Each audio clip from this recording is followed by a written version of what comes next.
The wind howled through the empty streets of Pinewood, carrying sharp needles of ice against Harper Reed's face as she hurried to her car. It was the dead of winter, and the small Vermont town had turned into a frozen postcard with snow blanketing the sidewalks and rooftops. Most people were already tucked inside their warm homes, but Harper had stayed late at school, grading essays under the flickering light of her classroom lamp. Sliding into the driver's seat of her aging Subaru, she turned up the heat and gripped the steering wheel tightly. Her breath puffed in the cold air as the engine groaned to life.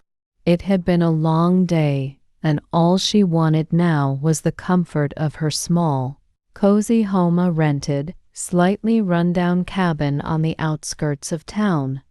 As she drove down the quiet streets, Harper's thoughts wandered. Lately, life had felt hollow.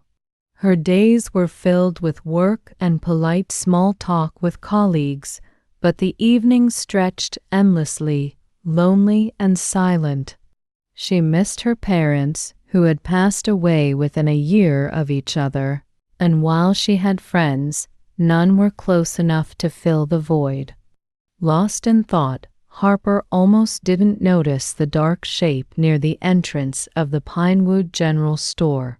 She slammed on the brakes, her heart lurching as the car skidded slightly on the icy road. Her headlights illuminated a small figure hunched by the store's metal dumpster. "A raccoon?" she muttered, squinting through the frosty windshield.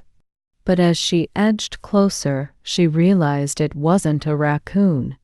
It was a cat, a scrawny, bedraggled cat with a coat so filthy it was impossible to tell its true color. It was crouched low, shivering violently in the freezing air. Harper hesitated. She wasn't a cat person. She wasn't even a dog person. Her family had never owned pets, and she knew next to nothing about animals. Surely someone else would notice the cat and help it. Pinewood was a kind town. But as she sat there, her headlights illuminating the trembling creature, no one else came. "Just keep driving," Harper whispered to herself. "You can't save every stray." Yet something about the cat's fragile frame and wide, terrified eyes held her in place. Its ribs were visible even through its matted fur, and its movements were slow, as if every breath took too much effort. Sighing, Harper turned off the engine and grabbed the wool scarf she'd left on the passenger seat. "What am I even doing?" she muttered, stepping out into the icy wind. The cat flinched as she approached, its eyes darting toward her. "It's okay," Harper said softly, crouching down. Her breath puffed white in the freezing air. "I won't hurt you." The cat hissed weakly but didn't move. It was too exhausted to run. Gently, Harper wrapped the scarf around its trembling body. The cat let out a pitiful meow as she lifted it off the icy pavement. "Wow, you're lighter than I thought," she murmured, holding the tiny bundle close to her chest. The heat from her coat seemed to soothe the cat slightly. Its shivering lessened, though its wide eyes never left hers. Back in the car, Harper cranked up the heat and placed the cat on the passenger seat. "What am I going to do with you?" she asked aloud. "I don't know the first thing about taking care of a cat." The cat didn't respond, of course. It was curled tightly in the scarf, its small body rising and falling in shallow breaths. Harper could see that its ears were frostbitten, and one of its paws had a raw, open wound. "Great," she muttered, merging back onto the road. "Looks like we're both going to need help." When Harper reached her cabin, the first thing she did was clear a space near the radiator. She grabbed an old shoebox, lined it with one of her softest towels, and placed it on the floor. The cat was still huddled in the scarf, too weak to resist as Harper gently transferred it into the makeshift bed. "There," she said, crouching beside the box. "That's a little better, isn't it?" The cat didn't move. It was a pathetic sight, fur caked with dirt and grease, whiskers broken and uneven. Harper wrinkled her nose as a faint but unpleasant smell rose from the damp animal. "I guess a bath is out of the question," she murmured, half to herself. She rummaged through her cabinets and found a can of tuna. After draining the liquid, she set a small portion on a plate beside the box, along with a shallow dish of water. "Here you go," she said softly. "I don't know if you're hungry, but it's the best I've got." The cat didn't even lift its head. Its sides rose and fell in a slow, uneven rhythm. Harper sat cross-legged on the floor, her back against the radiator, and watched it with a mix of worry and uncertainty. "I don't know what I'm doing," she admitted aloud, "but I guess we'll figure it out together." Hours passed, and Harper stayed beside the cat, scrolling through her phone for advice on caring for a stray. She learned that dehydration was common in cats found outside during winter, as water sources often froze over. Severe malnutrition and infections were also likely. "Great," she muttered, rubbing her temples. "Looks like a trip to the vet is in your future, little one." The cat stirred slightly, its ears twitching. Harper leaned forward, hopeful. "You're safe now," she whispered. "I promise." For the first time in days, Harper felt a flicker of purpose. She wasn't sure what the next step would be, but one thing was clear. She wasn't giving up on this fragile creature. As the snow continued to fall outside, Harper remained by the radiator, her tea forgotten on the counter. The cat's breathing grew steadier, and Harper felt a quiet resolve settle over her. This might not have been how she planned to spend her evening or her life, for that matter, but maybe, just maybe, this little stray had stumbled into her path for a reason. Morning crept into Pinewood with the soft glow of sunlight reflecting off the snow-covered ground. Harper woke to the muffled quiet that only winter mornings could bring. She stretched and rubbed her eyes, then sat up abruptly, her mind snapping back to the events of the night before. Throwing on her thick robe, Harper shuffled into the living room, where the makeshift bed still sat by the radiator. For a moment, her heart sank. The small gray bundle in the box was motionless. Then she noticed the slow. The plate of tuna and the water dish were untouched. Harper frowned. She crouched by the box, peering more closely at the cat. Its eyes opened briefly but shut again, as though even that. "You need food," she said softly. "And I need help." Later that morning, Harper called Pinewood Veterinary Clinic and managed to secure a same-day appointment. She carefully wrapped the cat in an old towel, tucking it into the same scarf she'd used the night before. The creature didn't protest, lying limp and still as Harper placed it gently into a reusable grocery bag lined with another towel for padding. "You're going to hate me for this," she muttered as she drove toward the clinic, her breath fogging in the chilly air. The clinic smelled of antiseptic and wet fur, and the soft murmurs of other pet owners filled the waiting room. Harper felt a pang of self-consciousness as she glanced at the sleek, well-groomed dogs and pampered cats around her. Compared to them, her little bundle looked pitiful. When her name was called, Harper carried the bag carefully into the exam room, where she was greeted by Dr. Walker, a warm-faced woman in her late 40s. "So," Dr. Walker said, her eyes softening as she examined the cat, "you've taken in a stray." "That's a big heart you've got there." Harper smiled nervously. "It wasn't exactly planned." Dr. Walker worked efficiently, examining the cat with gentle precision. She checked its ears, teeth, and paws, listening to its heartbeat and taking its temperature. Harper winced when the thermometer elicited a weak meow. "She's severely malnourished," Dr. Walker said finally, "and dehydrated, as I suspected.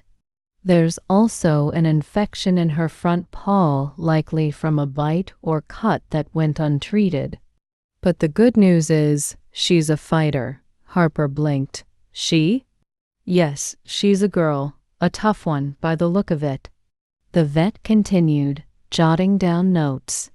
"She need antibiotics for the infection, fluids for dehydration, and high-calorie food to help her regain strength.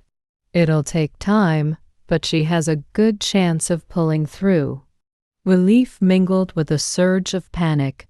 "How much will all of this cost?" Harper asked hesitantly. Dr. Walker gave her a sympathetic smile. "We'll work with you on payment. And since she's a stray, I can waive some of the fees." Even with the reduced costs, the bill would stretch Harper's already tight budget. But as she looked down at the fragile creature, who now lay curled in the towel with her eyes half closed, the thought of walking away felt impossible. "I'll do it," she said firmly. Back home, Harper set up a more permanent recovery area for the cat in a quiet corner of the living room. She borrowed a small pet carrier from her neighbor and stocked up on supplies from the local pet store: a bag of high-calorie wet food, a tiny syringe for feeding, and the prescribed antibiotics. "All right, little one," she said that evening, crouching beside the carrier. "Let's see if we can get you to eat." The cat Ash, as Harper had decided to name her, blinked at the offering of food but made no move toward it. Harper's stomach sank. She'd read online that refusing to eat was common in severely malnourished animals, but it was still disheartening. "Come on," she coaxed, holding a small spoonful of the wet food near Ash's nose. "Just a little bite." Ash turned her head away. Harper sighed, her patience already fraying. After a few more failed attempts, she resorted to the syringe, carefully filling it with a watery mixture of food and coaxing Ash's mouth open. It wasn't easy. Ash wriggled weakly and let out a faint hiss, but eventually a few drops made their way in. "There," Harper murmured, stroking the cat's head. "I know it's not fun, but we've got to get you stronger." The days blurred together in a routine of feeding, administering antibiotics, and cleaning Ash's wounds. Progress was slow, and Harper often found herself questioning whether she was doing enough or doing it right. "You're a stubborn one," she said one evening, sitting cross-legged beside Ash's carrier. The cat had retreated to the back of the small enclosure, watching Harper with wary green eyes. But there were small victories. Ash no longer flinched when Harper approached, and once Harper caught her nibbling on the plate of food left nearby.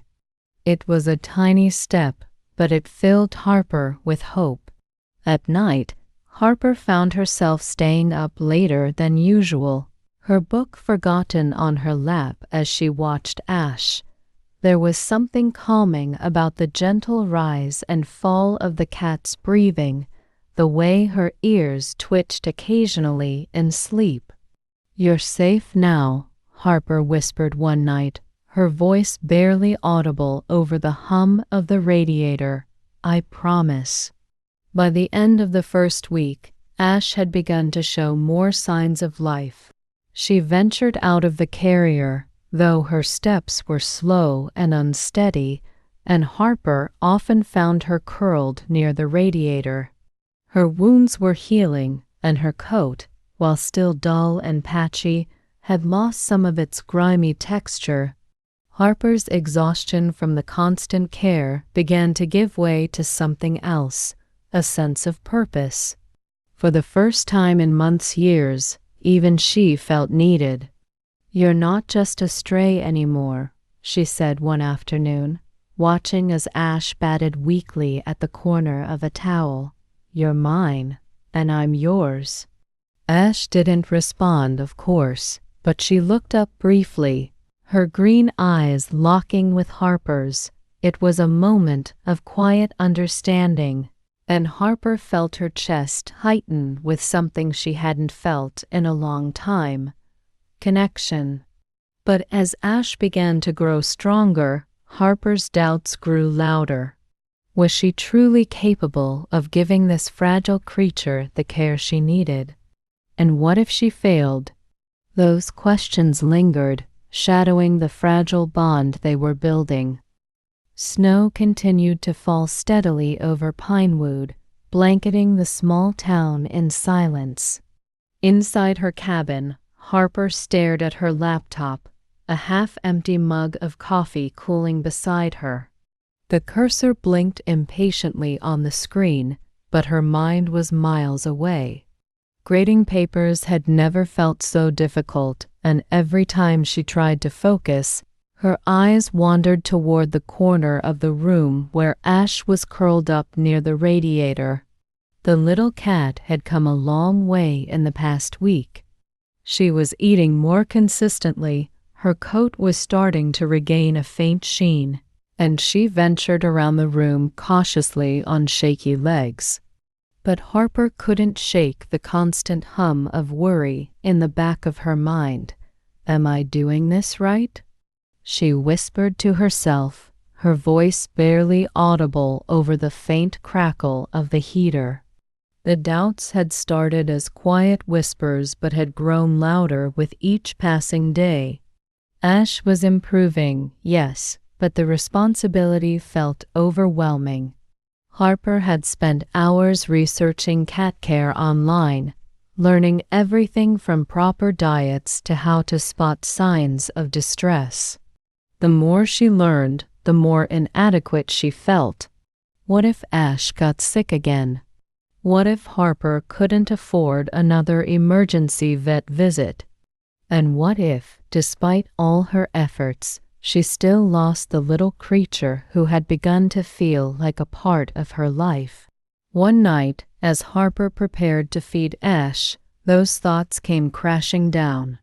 She carefully scooped a portion of wet food onto a plate and set it down near Ash's usual spot by the radiator. "Here you go, sweetheart," she said softly. Ash approached the plate but stopped short, sniffing tentatively before retreating. Harper's heart sank. "Come on, Ash," she pleaded, kneeling beside her. "You've been eating fine all week. What's wrong?"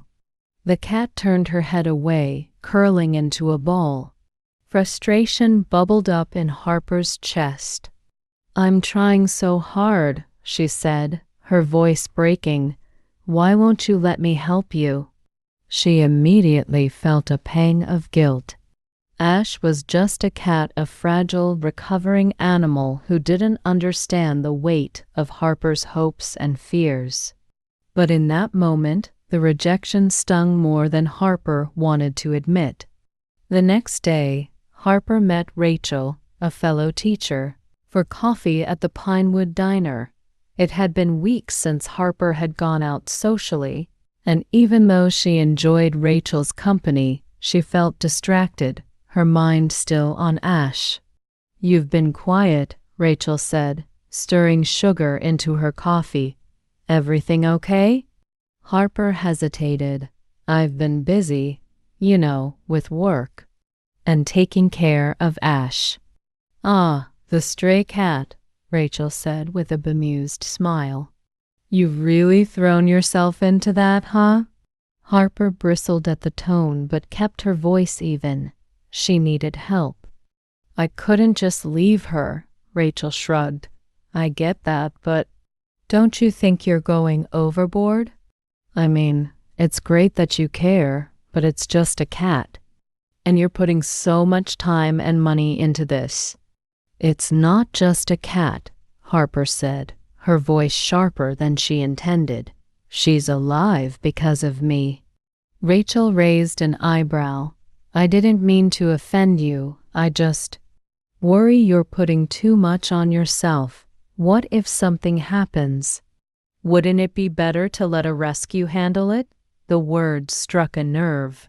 Harper had asked herself those same questions in her darkest moments, but hearing them aloud made her feel defensive. I'm not giving up on her, Harper said firmly. Rachel held up her hands. All right. I just hope you're taking care of yourself too. The rest of the conversation was polite but stilted, and as Harper drove home, Rachel's words echoed in her mind. That evening, Harper sat on the floor beside Ash's carrier, her back leaning against the couch. The cat was sleeping peacefully, her tiny frame rising and falling in steady breaths. Harper reached out and gently stroked the top of Ash's head. You've got people questioning me now, she said with a weak smile. They don't get it, but maybe I don't either. Her phone buzzed on the coffee table. It was a notification from her bank app, another reminder of how much she'd spent on vet bills and supplies. She had dipped into her savings to cover the costs, postponing the roof repairs she'd planned for spring. As she stared at the blinking notification, Harper felt the weight of her choices pressing down on her. She had made a commitment to Ash, but at what cost? Later that night, as Harper sat at her kitchen table, grading a particularly uninspired batch of essays, she heard a soft sound behind her. Turning, she saw Ash standing in the doorway, her green eyes catching the faint glow of the kitchen light. Hey there, Harper said softly, setting her pen down. Ash padded into the room slowly, her steps still cautious but more confident than before. To Harper's surprise, the little cat jumped onto one of the kitchen chairs, curling up and watching her with those wide, inquisitive eyes. Harper laughed gently. Grading papers isn't exactly riveting entertainment, you know. For the first time in days, the knot in Harper's chest loosened. She reached out cautiously, her hand hovering near Ash's head. The cat didn't pull away. Instead, she leaned forward slightly, allowing Harper to scratch behind her ears. There we go, Harper whispered, her voice thick with emotion. You're starting to trust me, aren't you? It was a small moment, just a few seconds of quiet connection, but it felt monumental. Harper realized that the doubts, the judgment, the financial strain, all of it paled in comparison to the bond she was building with Ash. You're worth it, Harper said softly, her hand resting lightly on Ash's back. No matter what anyone says. The following morning, Harper woke to a sound that sent a jolt of panic through her chest. Ash was coughing. The harsh, rattling noise came from the corner of the room where Ash was lying, her body trembling with each breath. Harper leapt out of bed and knelt beside the cat. Ash, what's wrong? The cat's eyes were half closed, and her breathing was labored. Harper's mind raced as she remembered Dr. Walker's warning. Any respiratory infection could be dangerous for a cat in Ash's condition. Without hesitation, Harper grabbed her phone and dialed the vet's number. The receptionist told her to bring Ash in immediately. As she bundled Ash into the carrier and headed out into the freezing morning air, Harper felt the familiar knot of fear tighten in her stomach. This wasn't just about Ash's health, it was about whether Harper could handle the weight of responsibility she had taken on. The clinic smelled the same as before, antiseptic and a faint hint of wet fur. Harper's hands gripped the handle of Ash's carrier so tightly her knuckles turned white. She could feel the small cat trembling inside, her body weak and fragile after the night's coughing fit. Dr. Walker entered the exam room with her usual calm demeanor, but Harper could see the concern in her eyes as she examined Ash. "She's struggling with a respiratory infection," Dr. Walker said, her voice gentle but serious. "It's common for cats with her history. Malnutrition and exposure to the cold weaken the immune system. The good news is that you caught it early." Harper exhaled a breath she hadn't realized she was holding. "So, she'll be okay? With antibiotics and close monitoring, she should recover," Dr. Walker reassured her. "But it's going to take time, and you'll need to be diligent about her care." The words filled Harper with both relief and dread. She'd already been pouring so much of her energy into Ash, and now the road ahead felt even steeper.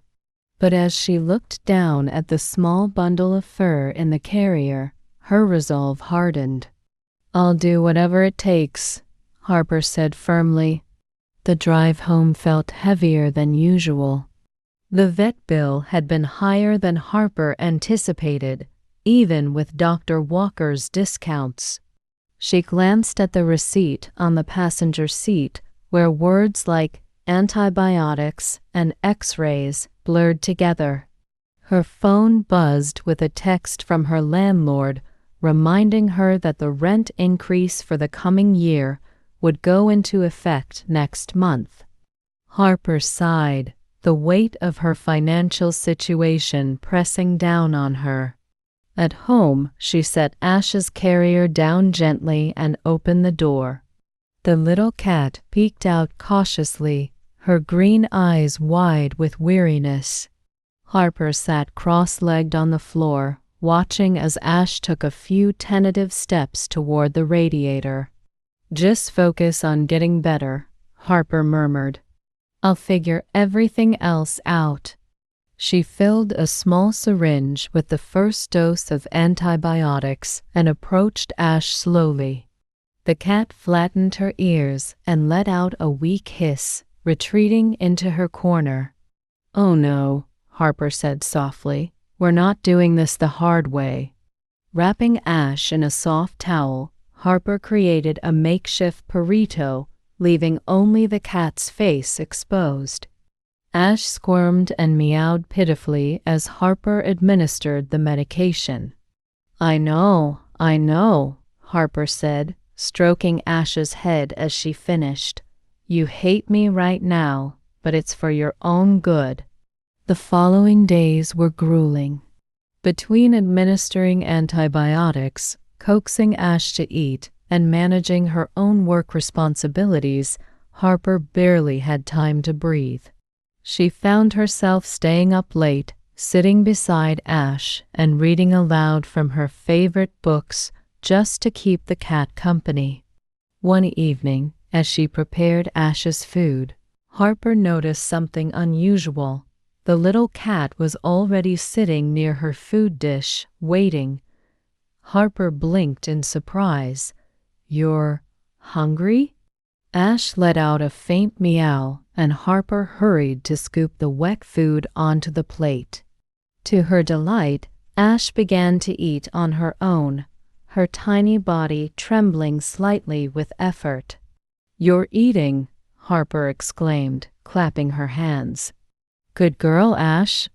For the first time in what felt like weeks, Harper felt a surge of hope. It was a small victory, but it reminded her why she was doing all of this. The next weekend, Harper's older sister Claire came to visit. Claire lived 2 towns over and often checked in on Harper, especially since their parents had passed away. As soon as she stepped into the cabin, Claire's eyes landed on Ash, who was curled up near the radiator. "So, this is the famous cat," Claire said, setting down a bag of groceries. Harper bristled at the tone. "Her name's Ash, and she's not just a cat, she's part of the family now." Claire raised an eyebrow but didn't comment further. Over coffee, they talked about work, the weather, and their late parents' house, which Claire had been managing. But eventually, the conversation circled back to Ash. "I'm worried about you, Harper," Claire said gently. "You've taken on so much. You're already struggling with money, and now you've got vet bills on top of everything else." Harper stared into her mug. "I couldn't just leave her out there to die." "I know," Claire said, "and I admire that. But at some point, you have to think about yourself too. What if something else happens? Can you handle it?" The words stung, not because they were untrue, but because they echoed the doubts Harper had been battling herself. "She's alive because of me," Harper said quietly, "and I'm not giving up on her." Claire sighed but didn't push further. As she was leaving, she crouched by the radiator and extended a hand toward Ash. To Harper's surprise, the little cat sniffed Claire's fingers before retreating back into her corner. "She's tougher than she looks," Claire said with a small smile. That night, as Harper sat grading papers, she noticed Ash padding softly across the room. The little cat climbed onto the couch where Harper was sitting and curled up against her side. Harper froze, afraid to move and startle her. "Well, hello there," Harper whispered, her voice filled with wonder. Ash let out a faint purr, her body relaxing against Harper's warmth. It was the first time Ash had shown affection, and Harper felt tears prick at her eyes. "You're really starting to trust me, huh?" The moment felt monumental, a small but undeniable sign that their bond was deepening. Harper reached out and gently stroked Ash's back, feeling the cat's ribs beneath her thin coat. "You're going to get stronger," Harper said softly, "and so am I."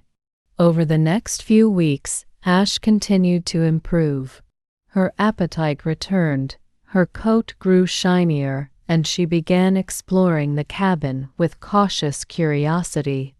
Harper often found her perched on the windowsill, watching the snow fall outside. For the first time in a long time, Harper felt a sense of purpose. Caring for Ash had forced her out of her own head, giving her something to focus on besides the endless cycle of work and loneliness. But as Ash grew stronger, Harper couldn't ignore the lingering fears. She knew their journey wasn't over, and the weight of responsibility still loomed large. One night, as they sat together by the fire, Harper whispered, "We've come a long way, haven't we?" Ash purred in response, her green eyes half closed. Harper smiled, her heart full but cautious. "We'll figure it out," she said, "together."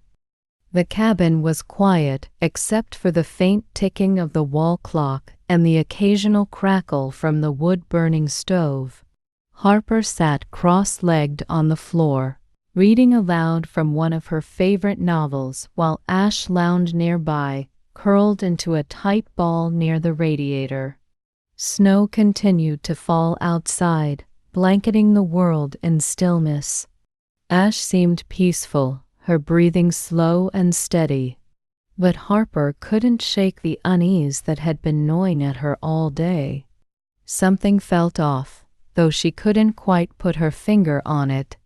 Harper woke the next morning to an unusual sound of faint, rasping cough coming from the corner of the room. She bolted upright, her heart racing, and rushed to Ash's side. The little cat was hunched over, her small body trembling as she struggled to draw in each breath. Her green eyes were half closed, and her ears lay flat against her head. "Oh no, Ash," Harper whispered, her voice trembling. "What's wrong?" Harper quickly wrapped Ash in a towel and called Pinewood Veterinary Clinic. The receptionist's calm yet urgent tone only heightened her panic. "Dr. Walker is available. Bring her in right away," the receptionist said. Harper's hands shook as she placed Ash into her carrier and grabbed her keys. The drive to the clinic felt endless, though it was only 15 minutes. Every rasping breath from Ash felt like a countdown, and Harper gripped the steering wheel so tightly her knuckles turned white. Dr. Walker greeted Harper at the clinic door, ushering her into an exam room. The vet's calm professionalism was a small comfort as she examined Ash, checking her lungs, heart, and temperature. "She's developed a secondary respiratory infection," Dr. Walker explained, her voice measured but serious. "This isn't uncommon for cats recovering from severe malnutrition. Their immune systems are fragile, and even a minor infection can become dangerous." Harper felt a lump form in her throat. "Is she going to be okay?" "With treatment, she has a good chance," Dr. Walker said. "We'll give her oxygen therapy and start her on a stronger course of antibiotics. But she need round-the-clock care for the next few days." Harper nodded, the weight of the words sinking in. "I'll do whatever it takes." Dr. Walker placed a reassuring hand on Harper's shoulder. "She's lucky to have someone like you." Harper brought Ash home later that evening, armed with a box of medications, a nebulizer for breathing treatments, and a long list of care instructions. She set up a small recovery station in the bedroom, placing Ash's carrier near the humidifier to ease her breathing. For the next 3 days, Harper barely slept. She set alarms to administer Ash's medication every few hours, coaxed her to eat small bites of food, and sat beside her carrier during the nebulizer treatments, whispering soothing words to keep her calm. "You've got to fight, Ash," Harper said during one of the late-night sessions, her voice cracking with exhaustion. "We've come too far to stop now." But as the hours dragged on, Harper's resolve began to fray. One evening, after yet another failed attempt to get Ash to eat, Harper sank onto the couch, her head in her hands. Tears stung her eyes as doubts flooded her mind. "What if I'm not enough?" she whispered. "What if I can't save her?" The weight of responsibility felt crushing. She thought of Rachel's words, Claire's gentle warnings, and the growing stack of vet bills on her kitchen counter. For the first time, Harper wondered if she had made a mistake by taking Ash in. Just as Harper's doubts threatened to overwhelm her, a soft sound broke the silence, a faint, raspy meow. Harper turned to see Ash standing unsteadily near her food dish. Her movements were slow, and she still trembled with weakness, but she sniffed at the plate and licked at the food. Harper's breath caught. She knelt beside Ash, careful not to startle her, and watched as the little cat took a few more bites. "You're eating," Harper whispered, her voice thick with emotion. "That's my girl." It was a small victory, but it felt monumental. Harper gently stroked Ash's head, tears streaming down her face. As Ash slowly began to recover, Harper found herself facing another challenge, the growing scrutiny from those around her. During lunch in the teacher's lounge one afternoon, Rachel brought up Ash again. "So, how's the cat?" Rachel asked, her tone light but edged with curiosity. "She's getting better," Harper said, keeping her voice even. Rachel raised an eyebrow. "That's good, but don't you think you're putting too much on yourself? I mean, you've missed happy hour 3 weeks in a row, and you look tired." Harper bristled. "Taking care of her is important to me." "I get that," Rachel said. "But is it worth all this stress? It's just a stray." The words stung more than Harper wanted to admit. She thought of the sleepless nights, the financial strain, and the emotional toll of caring for Ash, but she also thought of the small, brave steps Ash had taken toward recovery and the bond they were building. "She's not just a stray," Harper said firmly. "She's my responsibility now, and she's worth it." That evening, Harper returned home to find Ash waiting for her by the door, a first since the cat had entered her life. The sight brought an unexpected surge of warmth to Harper's chest. "Hey, Ash," she said, crouching down to stroke the cat's back.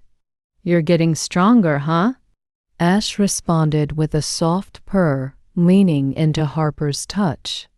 It was a simple moment, but it felt like a turning point. For the first time in weeks, Harper felt a flicker of hope, not just for Ash, but for herself. Sitting on the couch later that night, Ash curled up beside her. Harper realized something she hadn't fully acknowledged before. Caring for Ash had given her life a new sense of purpose. The challenges were still there, doubt, pressure, and financial strain, but the love she felt for this tiny creature outweighed them all. "We're in this together," Harper said softly, stroking Ash's fur, and for the first time in a long time she believed it. The days began to blur together as winter showed no signs of relenting. Harper's cabin felt like a cocoon against the cold, a small haven where she and Ash could retreat from the harshness of the outside world. Slowly but surely, Ash was improving. Her breathing became steady, her appetite returned, and she began exploring the cabin with increasing confidence. For Harper, the small victories felt monumental. Every step Ash took away from the radiator, every bite of food she ate, and every quiet purr was a reminder of why Harper had chosen to fight for her. But what Harper didn't expect was how much Ash was changing her life in return. One quiet evening, Harper sat at her kitchen table grading essays. The work was monotonous, but she was determined to stay focused. Her students had written about a time they felt brave, and Harper found herself smiling at their tales of conquering fears, no matter how small. The sound of soft paw steps broke her concentration. She glanced down to see Ash padding into the room. The little cat jumped onto the chair beside her and curled up, her green eyes watching Harper with quiet curiosity. "You keeping me company tonight?" Harper asked with a chuckle. Ash responded with a soft purr, her body relaxing against the chair's cushion. The moment was small, but it struck Harper deeply. Ash, who had once been too scared to even come near her, now sought her out for comfort. Harper reached out and gently scratched behind Ash's ears, marveling at the trust they had built. "You're brave too, you know," Harper murmured. "Coming back from everything you've been through. You're tougher than anyone gives you credit for." For the first time in a long time, Harper felt a flicker of pride, not just in Ash, but in herself. Over the next few weeks, Ash became a constant presence in Harper's life. She followed Harper from room to room, her tiny paws patting softly against the hardwood floors. When Harper read by the fire, Ash curled up beside her. When she cooked dinner, Ash perched on the windowsill, watching snowflakes drift past the frosty glass. One Saturday morning, Harper decided to rearrange some furniture in the living room. As she moved a stack of books, she noticed Ash batting playfully at the corner of the rug. Harper paused, watching as the little cat pounced and wrestled with an invisible foe, her tail swishing with excitement. Harper laughed aloud, the sound startling her. She couldn't remember the last time she had laughed like that, genuine and unguarded. "You're turning into quite the little troublemaker," she said, crouching to ruffle Ash's fur. Ash purred in response, nudging Harper's hand with her head. In these small moments, Harper realized that Ash wasn't just recovering physically. She was thriving, her personality beginning to shine through. And in turn, Harper felt lighter, as if a weight she hadn't even known she was carrying was beginning to lift. One afternoon, Harper received a knock at her door. She opened it to find her neighbor, Mrs. Carter, standing on the porch with a pie in her hands. "Thought you might like some company," Mrs. Carter said with a warm smile. Harper hesitated, then stepped aside to let her in. Mrs. Carter was a retired schoolteacher who had always been kind, though Harper had never taken the time to get to know her well. As they sat at the kitchen table, Mrs. Carter's eyes drifted to Ash, who was perched on the windowsill. "She's a beauty," Mrs. Carter said. "You've done wonders for her." Harper glanced at Ash, a soft smile tugging at her lips. "She's done wonders for me too." Mrs. Carter nodded knowingly. "Animals have a way of doing that. I had a dog once, Benny. He got me through some of the hardest years of my life." The conversation flowed easily after that, and Harper found herself opening up in a way she hadn't expected. She talked about the struggles of taking care of Ash, the doubts she'd faced, and the surprising joy she'd found along the way. "You've got a good heart," Mrs. Carter said as she prepared to leave, "and I think Ash knows it." As Harper watched her neighbor walk back to her house, she felt a warmth in her chest that had nothing to do with the pie or the fire crackling in the background. That evening, Harper sat by the fire with Ash curled up in her lap. She scrolled through her phone, pausing on a picture she had taken of Ash earlier that week. The little cat had been sitting by the window, her green eyes wide as she watched the snow fall. On a whim, Harper opened her social media app and posted the photo with a short caption. "Meet Ash. When I found her, she was cold, scared, and starving. It's been a tough road, but every day, she reminds me what it means to fight for hope." She didn't expect much of a response, but within hours, the post began to garner likes and comments. Friends, acquaintances, and even strangers wrote messages of encouragement and shared their own stories of rescuing animals. "She's beautiful," one commenter wrote. "Thank you for giving her a chance." "I adopted a stray last year," another shared. "It's the best decision I ever made." Harper felt a swell of pride. Ash's story wasn't just inspiring her, it was inspiring others. As the weeks went on, Harper began to notice changes in herself. She smiled more, laughed more, and even found herself reaching out to old friends she hadn't spoken to in years. The isolation that had once defined her life was beginning to fade, replaced by a quiet but profound sense of connection. At school, her students noticed the change too. "You seem happier lately, Ms. Reed," one of them said during class. Harper paused, surprised. "I guess I am." For the first time in years, Harper felt like her life had purpose, not because of her job, but because of the love she had chosen to give and the love she had received in return. That night, as she sat on the couch with Ash purring softly beside her, Harper whispered, "You saved me too, you know." Ash blinked up at her, her green eyes reflecting the warm glow of the fire. And for the first time in a long time, Harper felt whole. Spring was beginning to nudge its way into Pinewood. The snowbanks lining the streets had started to melt, revealing patches of grass beneath.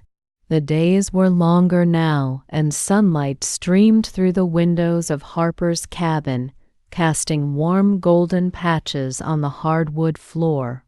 Ash seemed to love this change, often sprawling in the sunbeams, her sleek gray fur glinting in the light. Harper watched her one morning, a soft smile on her face. Ash had come so far from a trembling, emaciated stray to a vibrant and curious companion.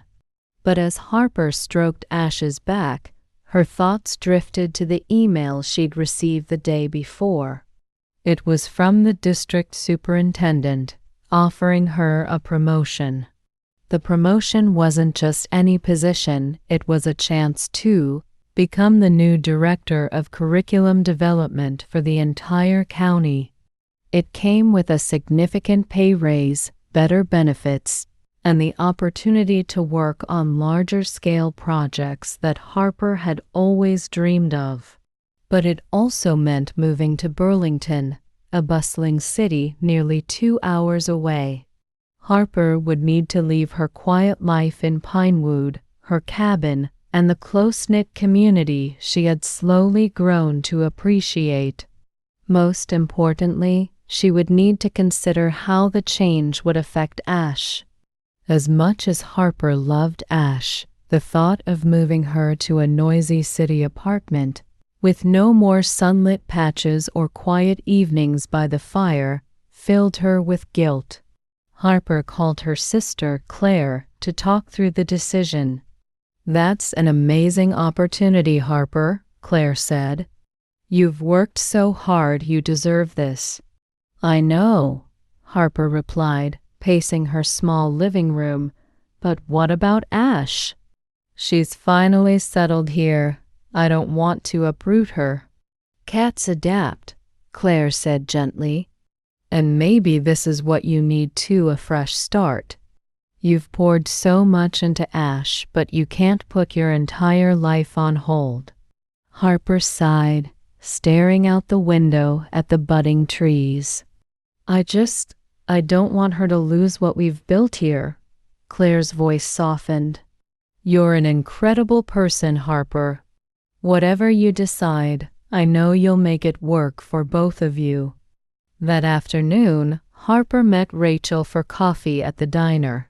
She hadn't told many people about the job offer yet, but Rachel was quick to notice her distracted demeanor. "Something on your mind?" Rachel asked, sipping her latte. Harper hesitated, then explained the situation. "Take the job," Rachel said immediately. "I mean, it's a no-brainer, right? Better pay, better opportunities." "But what about Ash?" Harper asked. Rachel shrugged. "You've already done so much for her. If it's not a good fit in Burlington, you could always rehome her." Harper's stomach turned at the thought. She couldn't imagine giving Ash up, not after everything they'd been through together. "Rehome her?" Harper repeated, her voice tinged with disbelief. "She's not a thing, Rachel. She's family." Rachel raised her hands in mock surrender. "Hey, I'm just saying. You need to think about what's best for you too." That evening, Harper sat on the couch with Ash curled up beside her. The cat purred softly, her eyes half closed in contentment. Harper stroked her fur absently, her mind racing. The promotion was everything she had worked for, but it also came with uncertainty. Harper had built a life in Pinewood, a life where she and Ash had both found a sense of belonging.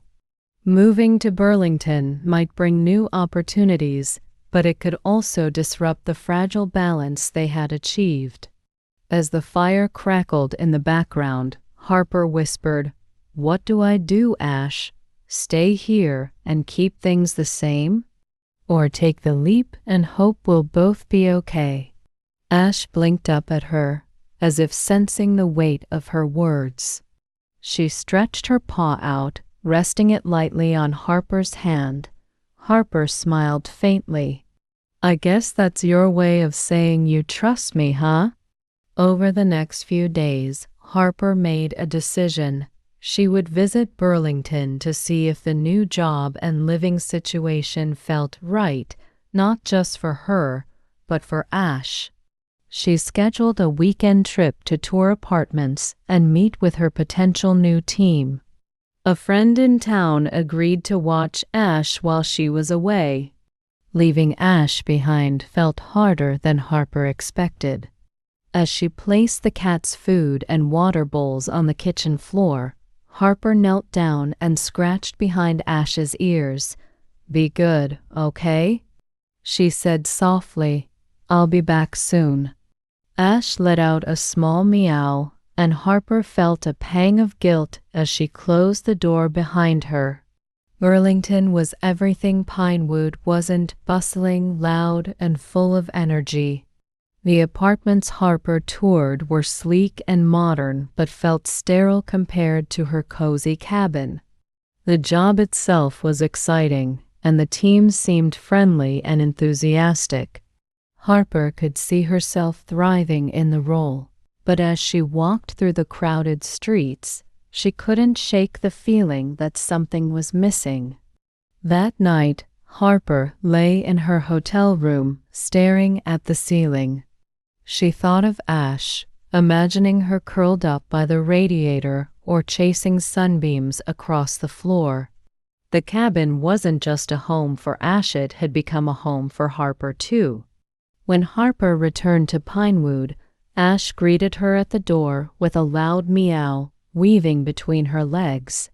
Harper laughed, scooping the cat into her arms. "I missed you too," she said, holding Ash close. That evening, as Harper sat by the fire with Ash in her lap, she realized she already knew her answer. The promotion might have been a dream once, but her life had changed. What she wanted now wasn't a bigger job or a bigger city. It was the quiet, steady joy she had found in Pinewood. Ash stretched out on Harper's lap, purring contentedly. Harper smiled, feeling a sense of peace she hadn't felt in years. "This is where we're meant to be," she said softly, "together."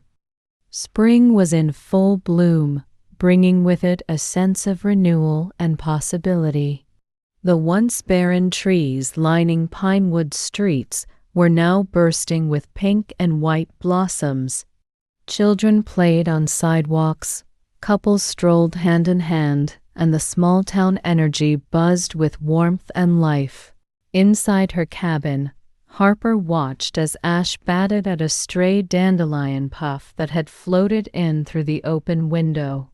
The little cat's energy was infectious, and Harper found herself laughing more often these days. For the first time in a long time, Harper felt a sense of contentment, not the fleeting kind, but the kind that sank deep into her bones. She had made her decision to stay in Pinewood, and she knew in her heart that it was the right one. One quiet afternoon, Harper's phone buzzed with an unfamiliar number. Hesitating only briefly, she answered. "Hi, Ms. Reed," came a warm, familiar voice. "This is Lisa from the Pinewood Animal Shelter. I'm not sure if you remember me, but we met at Dr. Walker's office a few months ago." Harper's mind raced, recalling the kind woman she had chatted with in the clinic's waiting room. "Oh, hi, Lisa. Of course I remember. How can I help you?" "Well," Lisa began, "we're hosting an adoption event at the park next weekend, and Dr. Walker mentioned how inspiring your story with Ash has been. We'd love for you to come share your experience, maybe even bring Ash along." Harper blinked, taken aback. "You want me to speak?" "Just something informal," Lisa reassured her. "So many people are hesitant to adopt strays because they think it's too hard. But your story could really show them the difference love and patience can make."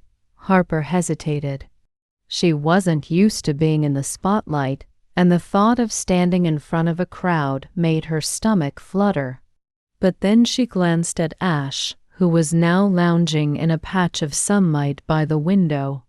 "All right," Harper said finally. "We'll be there." Over the next few days, Harper prepared for the event. She practiced what she wanted to say, jotting down notes and rehearsing in front of the mirror. "It's not just about Ash," she murmured to herself one evening. "It's about showing people that even the smallest acts of kindness can ripple outward." Meanwhile, Ash seemed oblivious to the upcoming spotlight. Harper chuckled as she watched the cat chase a feather wand across the living room. "You're going to be a star, you know that?" The adoption event was held in Pinewood Park, a sprawling green space dotted with tents and picnic tables. Families wandered through rows of crates and enclosures where dogs wagged their tails eagerly and cats lounged in makeshift beds. Harper arrived early, carrying Ash in her soft-sided carrier.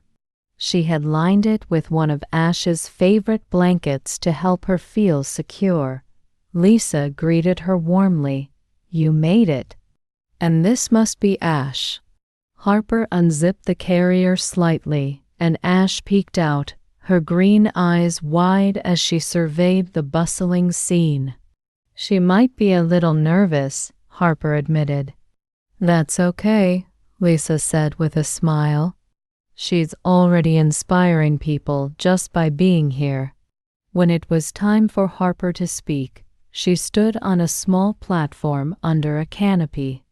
A microphone crackled in her hand, and she took a steadying breath as the crowd quieted. "Hi, everyone," she began, her voice trembling slightly. "My name is Harper, and this is Ash." She gestured to the carrier at her feet, where Ash was curled up, peeking out cautiously. "I found Ash during a snowstorm this past winter," Harper continued. "She was cold, starving, and barely clinging to life. At the time, I wasn't sure I could take care of her. I wasn't sure I was enough. But I couldn't walk away." As she spoke, Harper noticed heads nodding in the crowd. Parents held their children close, and a few people wiped their eyes. "Caring for Ash wasn't easy," Harper admitted. "There were moments I doubted myself, moments I wondered if I had made a mistake. But what I've learned is that love, real, patient love, can change everything. Ash didn't just survive, she thrived. And in helping her, I found something I didn't even know I was missing: purpose." Her voice grew steadier as she finished. "So, if you're thinking about adopting today, I encourage you to take a chance. It won't always be easy, but I promise you it will be worth it." The crowd erupted into applause, and Harper felt her cheeks flush. She looked down at Ash, who seemed to sense the moment, blinking up at her with calm assurance. After her speech, people approached Harper to thank her. Some shared their own rescue stories, while others admitted they were inspired to adopt for the first time. One little girl, clutching her father's hand, asked shyly, "Can I meet Ash?" Harper knelt down, opening the carrier so Ash could poke her head out. The little girl giggled as Ash sniffed her hand. "She's beautiful," the girl whispered. Harper smiled. "She thinks you are too." By the end of the day, several animals from the shelter had found new homes. Lisa hugged Harper tightly as the event wound down.